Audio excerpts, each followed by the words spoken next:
जैसा कि हमारी सोसाइटी में आजकल बहुत ज़्यादा फैमिली के डिस्प्यूट बढ़ गए हैं। फैमिली में ही एक व्यक्ति दूसरे व्यक्ति को इतना ज़्यादा परेशान करने लगा है, तो फैमिली की प्रॉब्लम्स होती हैं तो लोगों को समझ में नहीं आता कि वो क्या करे, क्या ना करे, कहाँ जाए। तो अगर आपके साथ भी कुछ ऐसा डिस्प्यूट है या फिर आप इस चीज़ की जानकारी लेना चाहते हैं, तो आप मेरे को पूरा सुनिए, मेरे चैनल को लाइक शेयर सब्सक्राइब कीजिए। मैं आज आप लोगों को बताऊंगी कि यदि आप अपनी फैमिली में अपने ही बंदे से परेशान हैं तो आपको क्या करना चाहिए। हमारी फैमिली में जब हम किसी से परेशान होते हैं उसे हम बोलते हैं डोमेस्टिक वायलेंस, घरेलू हिंसा। घर में ही रहकर एक दूसरे से हिंसा करना, इसी को बोलते हैं डोमेस्टिक वायलेंस। डोमेस्टिक वायलेंस में सब लोग कवर किए जाते हैं। जैसे कि अगर एक बेटी का अपने फादर से कोई डिस्प्यूट है, कोई फादर अपनी बेटी को हेल्थ मेंटली, फिजिकली, इकोनॉमिकली परेशान कर रहा है, या फिर कोई भाई अपनी बहन को परेशान कर रहा है, या हस्बैंड अपनी वाइफ को परेशान कर रहा है, एक बेटा अपनी मदर को परेशान कर रहा है, एक भाई अपनी बहन को परेशान कर रहा है, एक सास अपनी बहू को परेशान कर रही है, या बहू अपनी सास को परेशान कर रही है, नंद अपनी देवरानी को, नंद अपनी भाभी को, जिठानी अपनी देवरानी को, देवरानी अपनी जिठानी को परेशान कर रहे हैं, तो ये सारी चीज़ें आ जाती हैं डोमेस्टिक वायलेंस में। तो इन सब में हम करें क्या, ऐसा क्या करें जिससे कि हमारी प्रॉब्लम शॉर्ट आउट हो जाए। तो देखिए, ये पूरा बताने से पहले मैं आपको एक चीज़ की जानकारी और दूंगी। जो हमारे भाई बंधु एक गर्लफ्रेंड और बॉयफ्रेंड के रिलेशन में रहते हैं, तो उसमें भी अगर कोई बॉयफ्रेंड अपनी गर्लफ्रेंड को परेशान करता है तो उसे पता नहीं होता वो क्या करे, क्या ना करे। क्या उसके पास अधिकार है कि वो कोर्ट का दरवाज़ा खटखटा सकती है? क्या उसके पास अधिकार है कि वो पुलिस की हेल्प ले सकती है, या कोई ऐसी सरकार की, ऐसे ऑफिसर की, ऐसी संस्था की हेल्प ले सकती है कि जिससे कि उसके साथ जो घरेलू हिंसा है, जो मेंटली, इकोनॉमिकली, फिजिकली क्रूअल्टी है, उसे वो बच सके। तो पूरा वीडियो देखिए, आप क्या कर सकते हैं इसमें मैं आपको आज बताती हूँ। हमारा डोमेस्टिक वायलेंस एक्ट 2005 ये बताता है, इसके सेक्शन 3 बताती है कि आप कब माना जाएगा कि आप डोमेस्टिक क्रूअल्टी में हैं।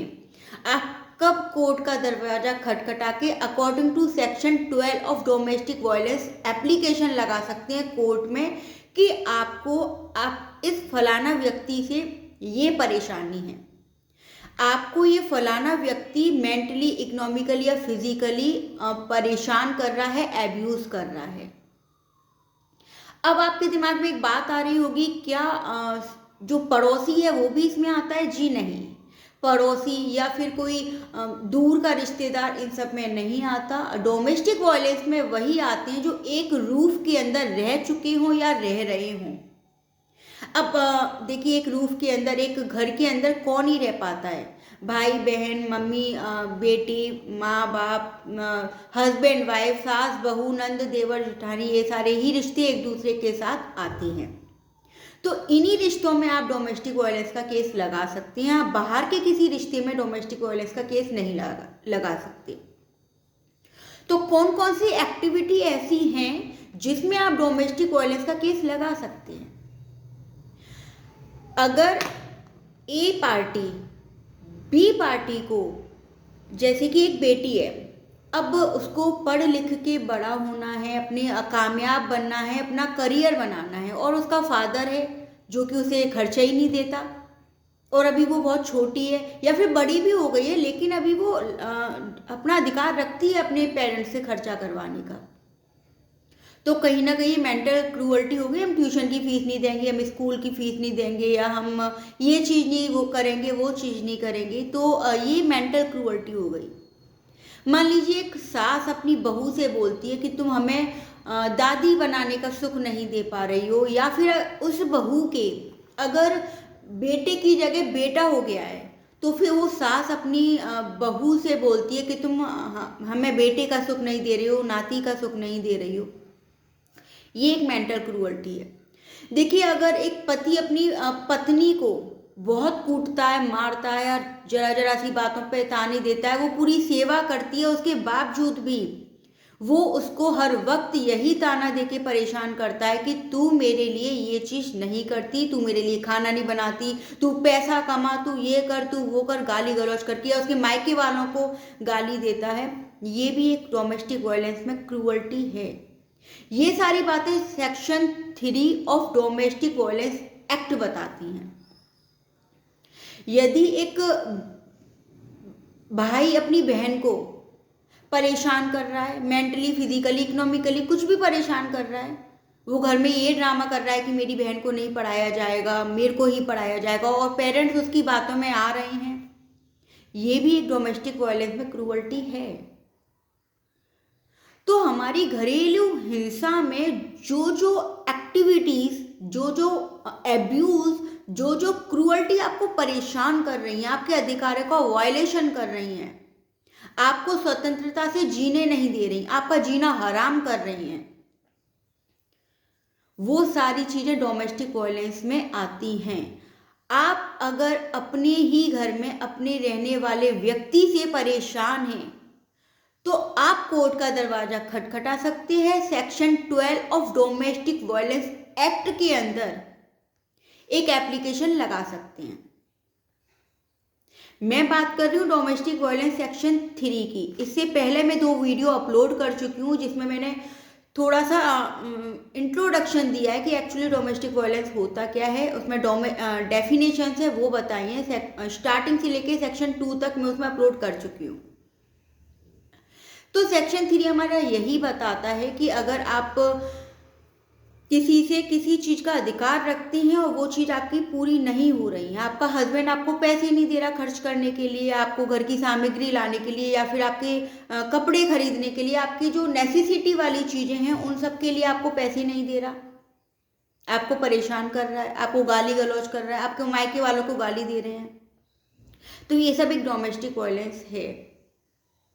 और ऐसा नहीं कि हस्बैंड ही कर रहा है तो ये डोमेस्टिक वायलेंस में आता है। एक महिला भी महिला के ऊपर डोमेस्टिक वायलेंस का केस लगा सकती है।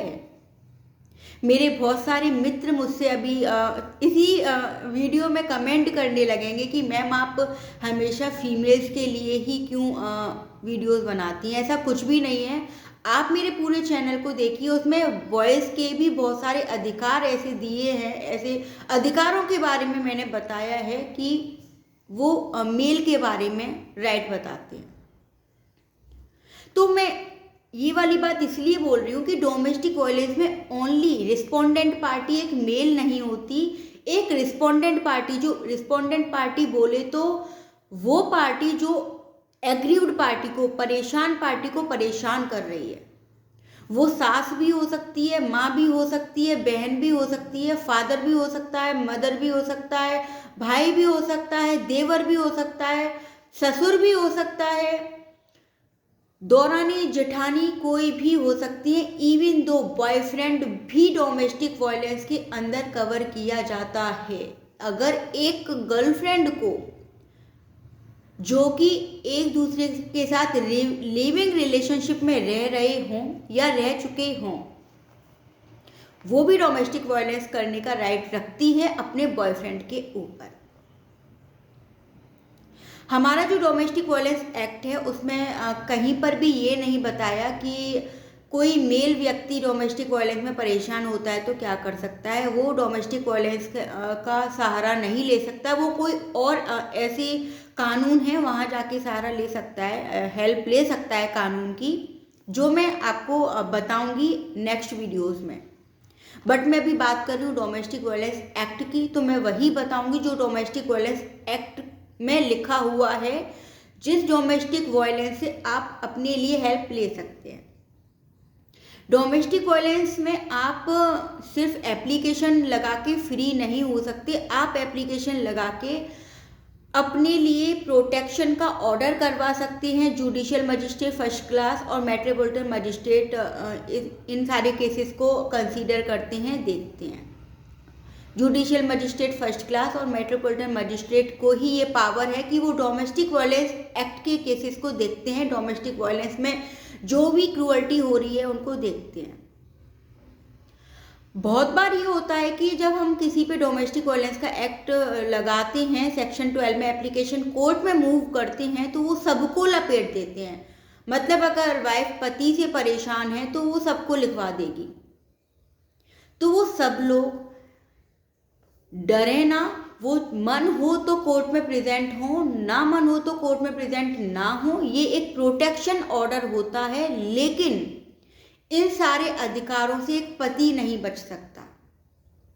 या फिर लड़की अनमैरिड है, कुंवारी है, तो वो फादर नहीं बच सकते, अपनी लायबिलिटी से पीछे नहीं हट सकते।